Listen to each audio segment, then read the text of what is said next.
Sean Escobar, advocate for child sex abuse victims and a survivor yourself. Thank you so much for being part of Three Questions. Thank you. You recently revealed that you had conducted an interview with Sterling Van Wagenen and that you had been abused by him as a teenager. Why did you come out now and reveal this? It's been haunting me all my life. It's been bothering me, and I just never done anything about it. I'd always ask my mom was friends with the family, stayed in touch with the family, his family. And I'd always ask her, you know, how are things with Sterling?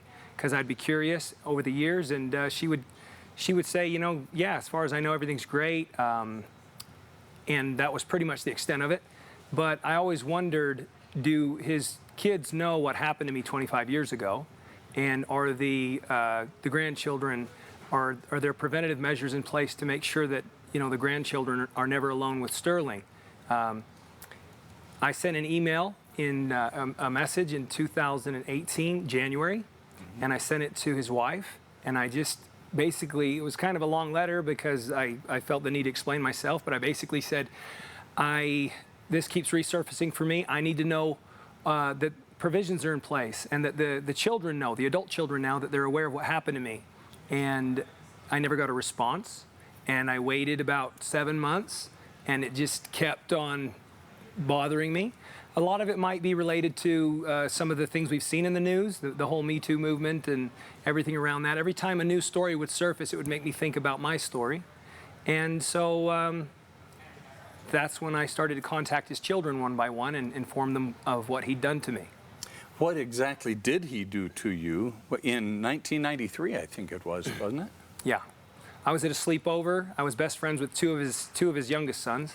And I was at a sleepover, and in the middle of the night, he came, and I woke up to an adult hand, arm stretched over the couch. I was sleeping on a couch, and there was an arm stretched over the couch, and there was a hand down my pants.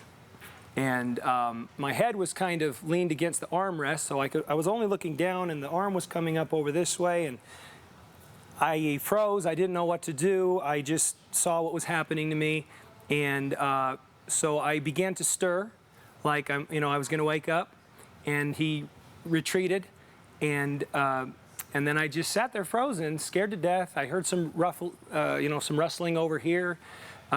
His other son was asleep on the other couch. The other one, there's two. The other one was asleep on the floor, and then he came back and did it again, and same thing.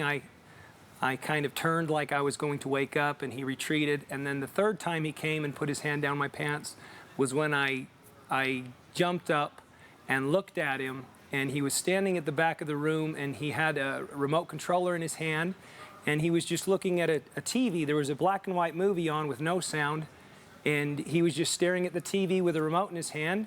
And then he looked at me, and he just looked like he was in a daze. And I just made a run for the bathroom. I ran out of the room, ran up the stairs. There was a bathroom on the mid-level, and I ran in there and locked myself in, and I spent the rest of the night locked in the bathroom. He tried to coax me out of there multiple times, 3 or 4 times. He tried to get me to come out, and he was whispering, you know, hey, come on out now, and I just kept telling him I was sick and I couldn't. And then I think once he realized I wasn't coming out was when he finally let me be. But there was a cat in there. There was a cat that got stuck in the bathroom with me, a big orange cat, and I didn't sleep a wink that night. I just pet that cat all night. How old were you at the time? 13. This must have been horrifically traumatizing to you. Yeah, it was. Yeah. Even to this day, I can tell you're still emotional about it. Yeah. You said in talking with other news media that you felt tremendous guilt after you had recorded this interview with Sterling Van Wagenen, your abuser. Tremendous guilt. Now, certainly, other people would have felt like, well, of course I'm going to talk about this. And you did nothing that would indicate that you are at fault for anything. Where do you think that guilt came from that you were feeling? Well, in the interview, you might have heard him. He said that he was reformed, and that was.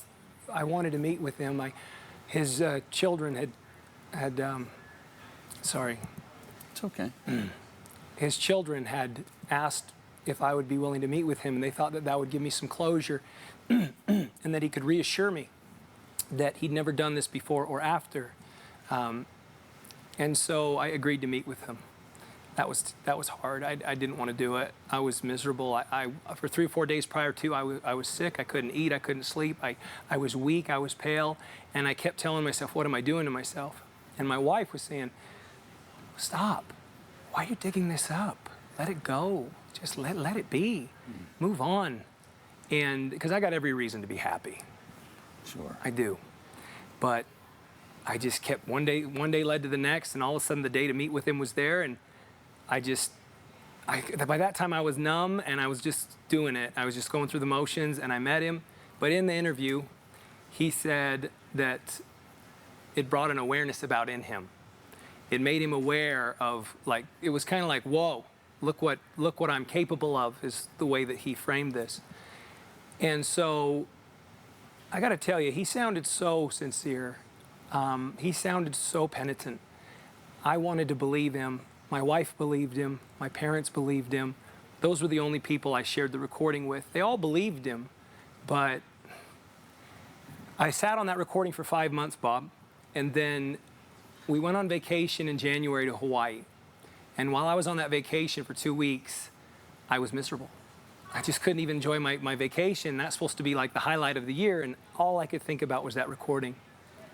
And so finally I just said, oh, I'm just going to do it.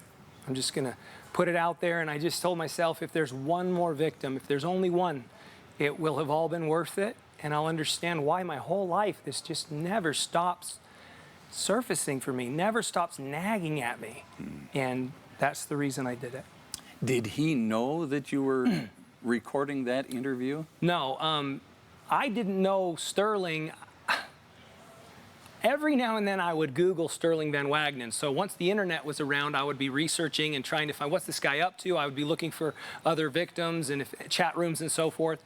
I didn't really know the person. Even when I knew him as a kid, he was very elusive. He was very recluse.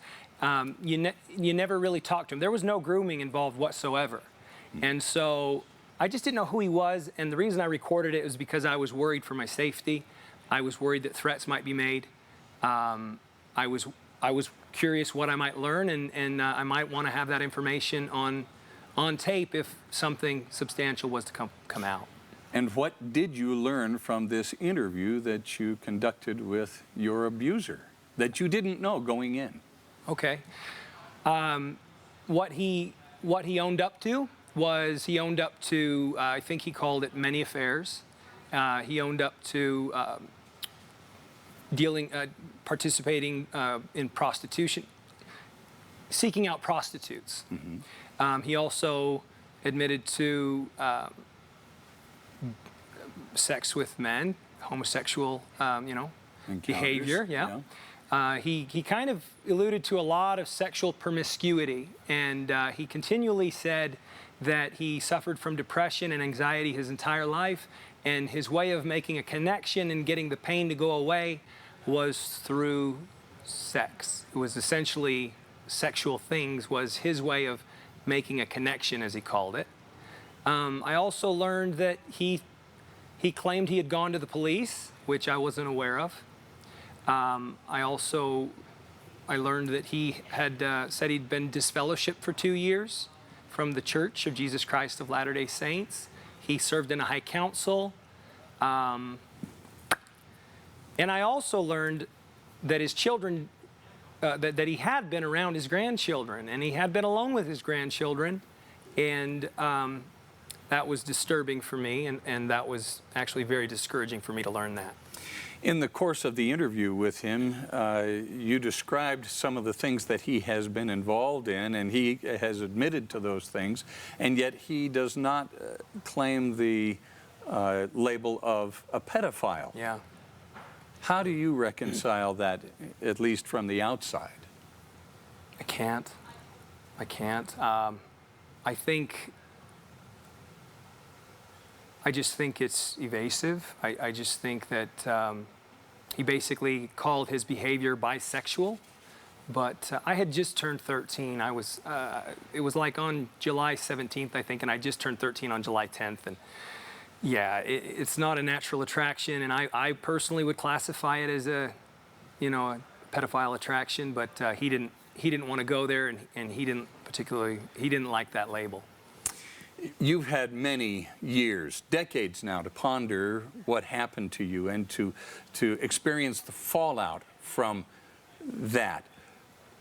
As you have been thinking, the conclusions that you have come to, why is it that sexual abuse is so jarring and so invasive to the victims who have to suffer it? I've been thinking about that because there's people that have had there's people that have had such worse things done to them, and repeatedly, not just once. And for me, what he did to me had a catastrophic effect upon me in my life, and it left a lot of scars. And it made me I became very guarded, very suspicious of everybody. I didn't like men to be around me. I didn't like men in authority, because he did have that clout and he had that, that esteem because of who he was. Yeah. And I began to be look suspect at people that were successful and in, those type of leadership roles and things of that nature. And your family was active LDS at the time, correct? Yeah. Yeah. Yeah. Yeah, we were. I don't know why it does it to you. I wish I could explain it other than, for me, I don't like people to do things to me without my permission. This is my space, and I'll give people consent if I want them touching me. Him doing that to me and repeatedly, and me looking at him as a full-grown man, and I can't defend myself, it does something to you. I don't know, at a psychological level, I don't know. I don't know what it is, but it messes you up, is all I can say. It really messes with your brain, and you become very guarded. Another thing for me was thinking of what he might have done. I've thought a lot about, over the years, I've thought, what if it was a lesser kid? What if it was a kid that was younger? What if it was a kid that was shy, reserved? What if it was a kid that just didn't know to get up and run to the bathroom? What happens to that kid? And I asked him that in the interview. What were you going to do with me? And he didn't answer. He didn't give me an answer because he probably doesn't want to go there either. I've often thought, what happens if I come out of the bathroom? Where do we go from there? Do we go for a ride in the car? Do I disappear? So it messes you up. After this experience that you had as a 13-year-old, can you go back and look at what happened to you and how it has affected not only the way you have grown up, but how it has affected the person that you've become? Yeah, I can. I've carried a lot of anger. A lot of anger in my life. A lot of, yeah, it has. But to this day, it's almost like it was born into me. To this day, I still feel a tremendous amount of passion for protecting other people. I remember when I was a little kid, my dad would always say, Sean, we don't pick fights, but we always defend the weak. And I did that. I did that a lot. All through K through 12, I would defend kids that were less fortunate, kids that couldn't defend themselves. And so when I see someone getting bullied on a TV, like if you watch a YouTube video of a kid getting bullied, my heart just bleeds for these people. I just want to jump through the screen and save them. And that's probably why I'm so passionate about this issue, and why one of the reasons this haunted me, Bob, is because those two boys that were my best friends, they were my little brothers. I was the youngest in my family. I didn't have any little brothers. And I wanted little brothers. These guys, one of them was like a year younger than me. One of them was 2 years younger than me. They were my little brothers. We were together all day, every day for years. And that's, when I talk about the anger, at 13 years old, I was very angry. And I wanted to save those little boys. I just hoped he wasn't doing it to those little boys. That's all I could think about. I began to sleep with a hunting knife next to my side, and under my pillow, I would sleep with a big hunting knife. And my siblings thought something was wrong with me because I was so worried that something was going to happen to me again in my sleep, and I felt I needed to be ready. At the time of this incident, your whole family was active Latter-day Saints. You were an active Latter-day Saint. In that moment, when you went to your parents and explained what had happened, and went to your bishop and the other lay leaders of the church, what was their response and what kind of help did they give you after the incident? So my parents talked to a bishop who was happened to be a neighbor there in the immediate neighborhood. We had previously lived 3 houses down, and we had just recently moved, and so we were out of that ward. But my parents talked to a bishop who was still in the area there, and that bishop said that he would take care of it, that he would talk to Harold Brown, who was a stake president and a psychologist and head of church social services at the time, and that don't worry, Harold can, he'll take care of this. I mean, who better to report this to than the head of church social services and a psychologist? And so they passed it off to him. I was never spoken to by anyone in the church. I don't believe anybody spoke to my parents about what had happened. In fact, one of the reasons I wanted to meet with him was because I wanted to know what happened in that church council. As far as I know, there is no way to determine what he told them. According to him in the interview, he said he was disfellowshipped for 2 years. But there's no way to verify that. I have no way of knowing if what he told them was accurate. What he told the police was not entirely accurate. He told them that he patted my area, my genitals, over my pants, patted for 2 minutes.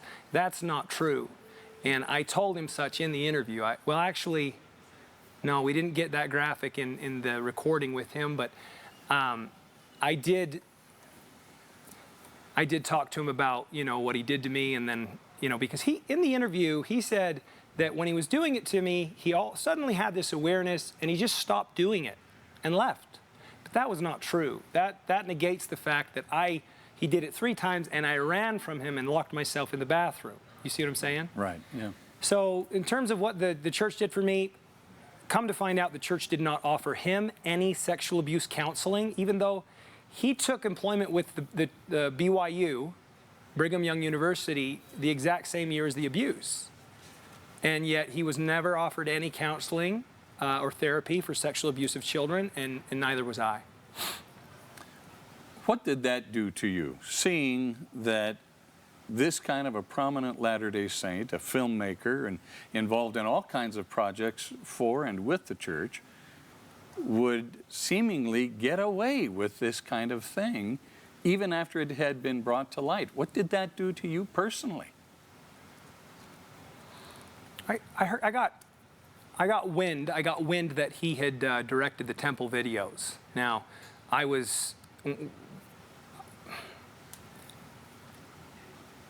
Have you been able to determine whether that's true? It is true. Yeah, that's been verified. I think it was 2013, which coincidentally was the same year as one of the times that he abused this other victim, the little girl. Mm-hmm. So he was commissioned by the brethren to direct the temple videos. And when I got wind of that, and I heard it from 2 different sources, it did not sit well with me. It was actually extremely upsetting. That's another one of the reasons I wanted to meet with him, was to ask him that question. Did you direct the temple videos. And his response was? He said no. He said no on multiple occasions. Now, why would he do that, do you think? I don't know. Maybe he had a non-disclosure agreement. I don't know. Or he might just not have wanted to divulge that. I don't know. It's been 25, 26 years now since the incident happened. How are you healing? I sense that you are still angry and very emotional.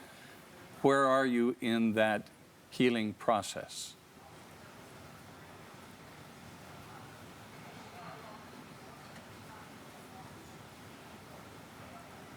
The day I launched that recording, I remember looking at my mom, and she was very distraught because she knew what I'd done. And I didn't tell her I was going to do it because I didn't want to get talked out of it. I was really alone in this. My wife, although my wife is a very supportive person, and she's supportive now, but at the time she wasn't on board with what I did. Neither were my parents. In releasing the interview? Yeah.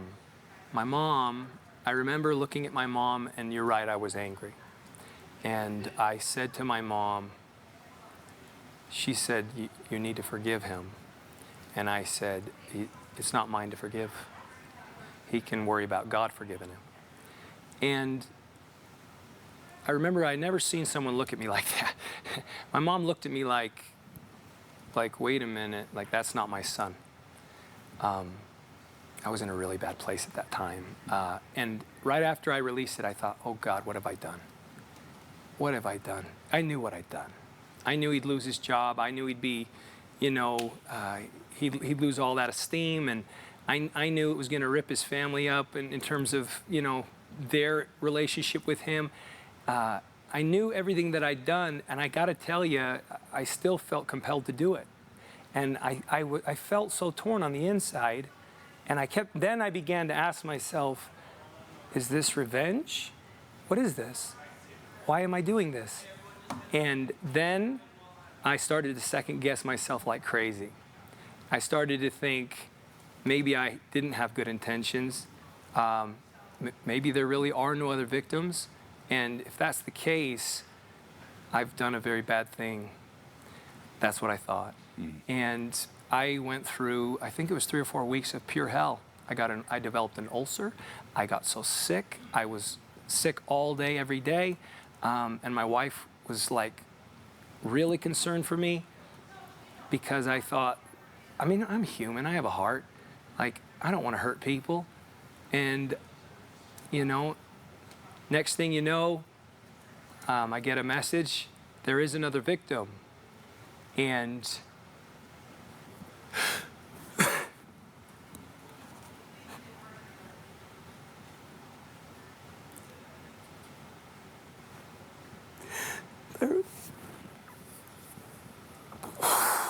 take your time.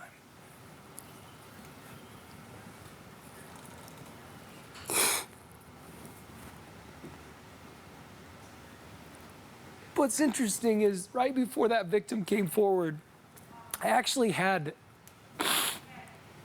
this crazy thing happen to me, and all of a sudden I thought there's no other victims. I thought there's no other victims. And I thought, I forgive him. I felt it. I felt I forgive them. And then I thought, how can I make this better?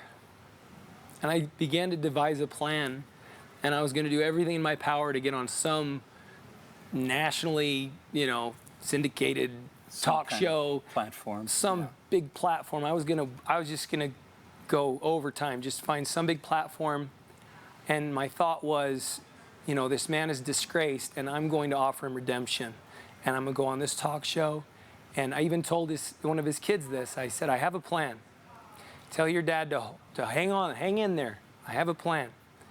And so I was going to offer redemption. I was going to I thought it'd be a really, maybe this was the reason I was supposed to do all of this, was to show that we can forgive, and was to show that, we can come together and help each other. But that was all predicated upon there not being another victim. In fact, I told his child, I said, I just have to give it like another couple months just to make sure there's no other victims, but I don't believe there's any other victims now. I really started to believe. He was very convincing.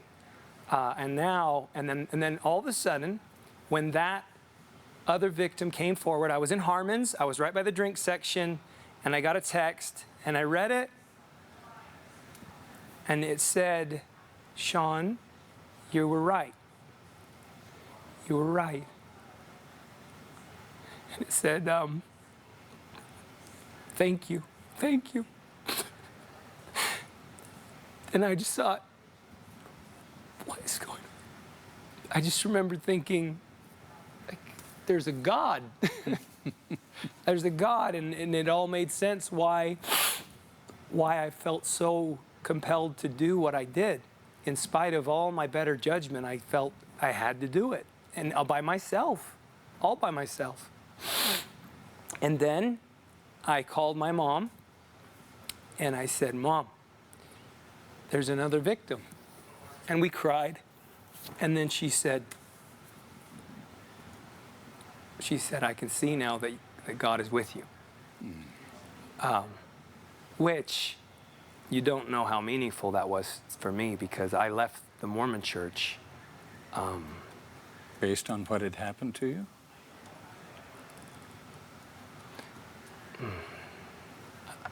It might have played a small part. I don't know. To what extent, and I say that in the interview because he asked me the same question. Are you leaving the Mormon church because of me? And I said, well, no, I wouldn't pin that on you. It might have played a little bit of a role. You know, all my life I've been very suspicious of priesthood leaders. Very suspicious of men put in that kind of power with that kind of esteem and the glorification they receive. And I didn't like that, you know, I personally feel that I'm an upstanding guy, and I feel like I'm a very spiritual person, but I'm not a very religious person. And so it's been hard for me all these years to see how my wife, even my children, they look to these men and they give them all that esteem and all that edification and trust. And those are the spiritual men and not me.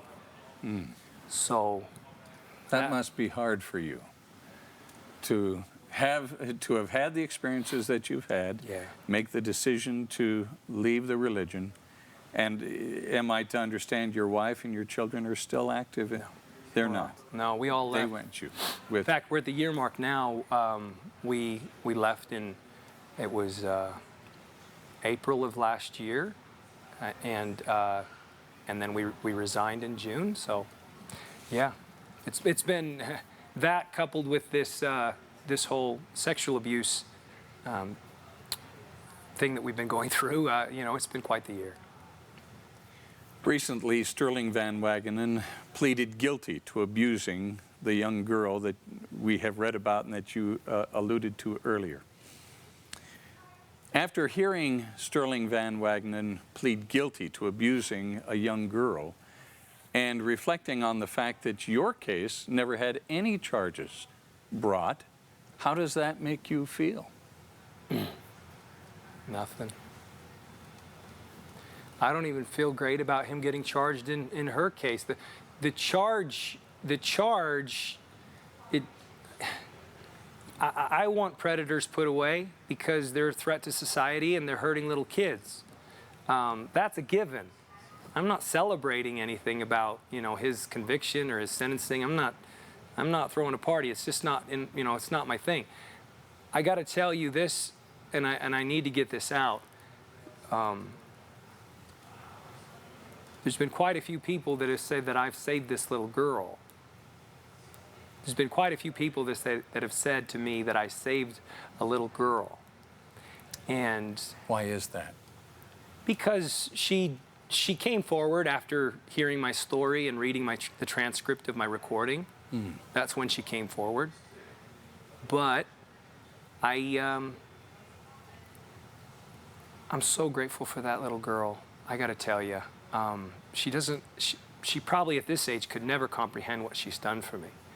To feel those kinds of to feel compelled, to feel, this overwhelming sense of you have to pursue this, you have to know, you have to dig, you have to do the hard things, you have to be uncomfortable.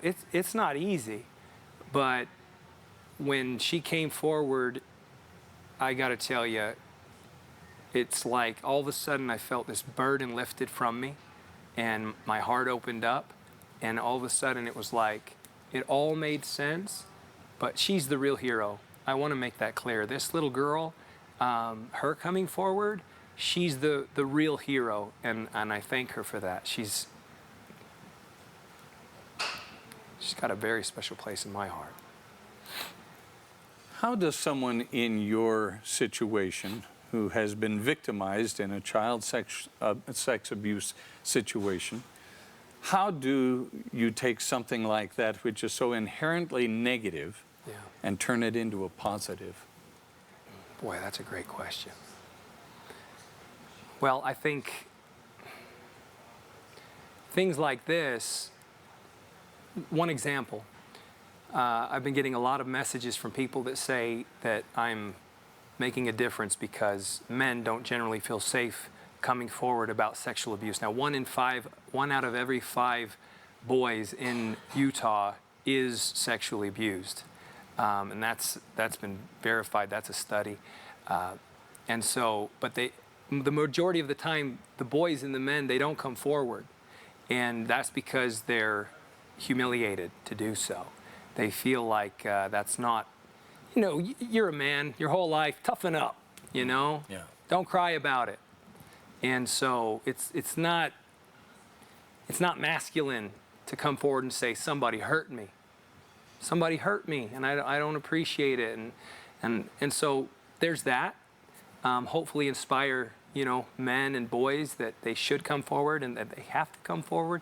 And also just opening up, in terms of what's positive about this, just opening up the conversations, getting it going so that people aren't afraid to talk about these issues. It's getting better and better, but it's nowhere near where it needs to be. And truthfully, if perpetrators and predators knew, it's like I always say, if everybody had a gun, that makes people have a second thought about robbing you. And if the bad guys got guns, the good guys probably should too. So if the bad guys know you don't have a gun, you're going to get robbed. It's the same concept here. If predators, perpetrators, people that have that inclination, they act on those types of things, if they know that people are telling and people aren't afraid to tell. It's like I tell my daughter, I say, listen to me. If your teacher ever takes you after class or takes you to a little room or says he needs to talk to you, and she's in junior high now, so she does have a few male teachers, but I says, you look him in the eyes and you tell him, no, I will tell. And I've repeatedly instructed her on what to do. That type of awareness is essential, and so we can't change the fact that human beings, some of them have something wrong up here and they're going to do these horrific things. But if we can bring more awareness, more accountability, more prevention, that's the positive that I can see. And ultimately, what's positive about that, we're saving little kids. Nothing screws you up more than sexual abuse. There's nothing that messes you up more than that, I'll tell you that much. How has your experience colored the way you parent your children now? You don't want to know. I'm really, really, really strict. In fact, my kids' friends always go, like, easy. I don't let them go places unless they got to tell me where they're going all the time. I got to know who's there. They always got to be in groups. They don't walk the streets alone. My kids are pretty heavily instructed in terms of what to do in all manner of situations. We pretty much role play everything you could think of in terms of what could happen, and especially with the older two now, because one's 13 and one's 10. And so I'm constantly saying, what do you do if this happens? What do you do if that happens? What if you do if someone touches you here? What do you do if someone touches you there? What do you do if, your friend's dad says, here, come on, I'll take you home. I'll take you home. You don't get in the car with him by himself. So there's all kinds of things you have to do. Even when they're young, you have to teach them about good touch, bad touch, and what are those areas that we don't go there, and why do we tell? Why do we tell mom and dad? Even if we're threatened, even if we're threatened, even if they threaten to kill your family, you still got to tell mom and dad, you know? And so we're out in the open about it, and I wish every single family was, but I'm very protective, unbelievably so. And because what's my goal, Bob? My goal, knowing what this did to me, my goal, if I can get those kids to 18 without, you know, falling victim to any of this garbage, I will have done I would have given them a gift. Now, they might look back and say, Dad was strict, but I know how catastrophic sexual abuse can be, and that lasts. That stuff sticks with you. If I can get them to 18, you know, I'll feel like I really gave them a gift. There are those out there who will say, well, my goodness, he is so strict. He's creating fear in his children that would not be there otherwise and might be affecting them negatively, even though you're trying to protect them. How would you answer those folks? We can talk about it. So, for instance, my parents never told me what to do when I was a kid if my friend's dad decides to sexually abuse me. That conversation was never had because that was the furthest thing from our minds, and it's the last thing they would want to talk about. But I feel I'm almost like proud of my 13-year-old self. I really am. I think about me as a boy, and I think, you know what? That was actually pretty darn smart what I did. That was smart what I did, and that was smart to stay in that bathroom, and that was smart to not come out, even when he told me to come out. Yeah. But you know what? You gotta say to yourself, what's the cost?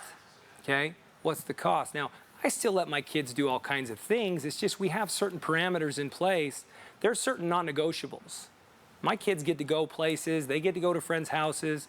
But there are certain things that are non-negotiable. They are never allowed to be alone with a man. Not ever, not under any circumstance. I don't know how many times I went to church. They're supposed to have two-deep leadership in all the classes. I would actually follow my children to every single class. I would follow them to class, and if it was only a man, I would pull my child, and they wouldn't go to class that day. I don't mess around with stuff like this. It's a loaded gun as far as I'm concerned.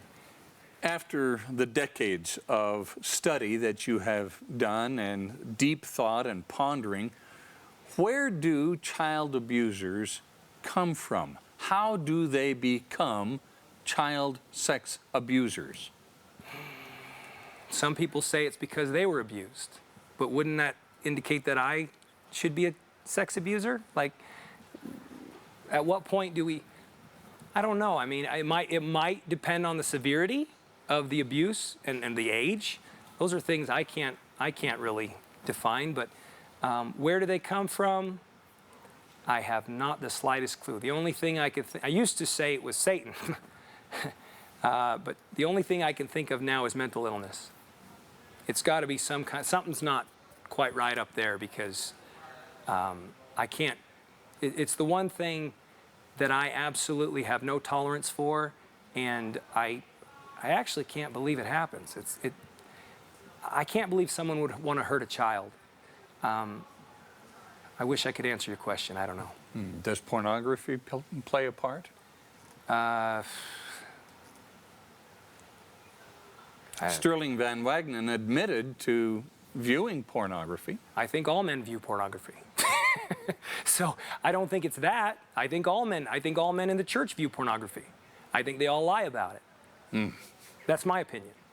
And so, no, I don't think it's pornography because I would never be interested in looking at child pornography. Come search my computer. Come search my phone. I don't look at that.